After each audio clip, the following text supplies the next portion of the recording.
Hello అండి. చింతకింది మల్లేశం గారి జీవిత కథని మల్లేశం అనే పేరుతో నిర్మించి ప్రేక్షకుల ముందుకు తీసుకురావడం జరిగింది. నేను ఆ సినిమాని ఒక 2 days బ్యాక్ చూశాను. చాలా మంచి ఫిల్మ్. త్రూ అవుట్ ఒక జీవిత కథని ఎలా చెప్పాలో చాలా అందంగా తీసి చెప్పారు. సో ఇలాంటి సినిమా తీయడానికి ముందు గట్స్ కావాలి. దానికి నేను ముఖ్యంగా శ్రీ గారిని, ప్రొడ్యూసర్ శ్రీ గారిని, అలాగే రాజ్ గారిని నేను నా బెస్ట్ విషెస్ అంటే వాళ్ళకి కంగ్రాచులేషన్స్ చెప్తున్నాను. అలాగే ఈ సినిమాని డైరెక్ట్ చేసిన రాజ్ బయోపిక్స్ చెప్పేటప్పుడు ఏంటంటే కొన్నిసార్లు అవి సీరియస్ ఎలిమెంట్స్తో ఉన్న ఇన్సిడెంట్స్తో ముడిపడి ఉంటాయి. సో అలాంటి సీరియస్ ఇన్సిడెంట్స్ని కూడా చాలా చక్కటి హాస్యంతో మిక్స్ చేసి చెప్పాడు. అది నాకు చాలా బాగా నచ్చింది.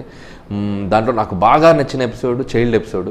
ఒక 20 minutes 15-20 minutes నేను 80s 90sలో పిల్లలు ఆడుకునే ప్రతి ఆట, పిల్లలు ఆడుకునే ప్రతి చేష్టలు అన్నీ అంత డీటెయిల్గా తీసుకొచ్చారు. నేనైతే సీట్లో పడి నవ్వుతూనే ఉన్నాను.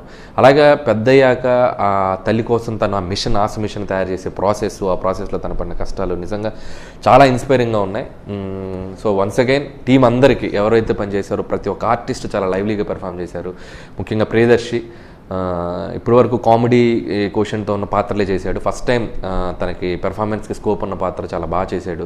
అలాగే హీరోయిన్ అనన్య నిజంగా ఒక తెలంగాణలో ఉన్న ఒక పక్క విలేజ్ కైండ్ ఆఫ్ అమ్మాయి ఎలా ఉందో అలా చేసింది. సో ఇద్దరు పోటాపోటీగా యాక్ట్ చేశారు. ముఖ్యంగా ఝాన్సీ గారు మదర్గా యాక్సెంట్ కానివ్వండి, మోడ్యులేషన్స్ కానివ్వండి, అపీరెన్స్ కానివ్వండి అన్నీ చాలా చక్కగా చేశారు. మిగతా అందరూ ఒకరని కాదు, సో ఎంటైర్ టీం కష్టపడ్డ ప్రతి ఒక్కరికి ఈ సినిమా తరపున కంగ్రాచులేషన్ చెప్తున్నాను. చూడని వాళ్ళు కూడా మస్ట్గా ఈ సినిమా చూడండి.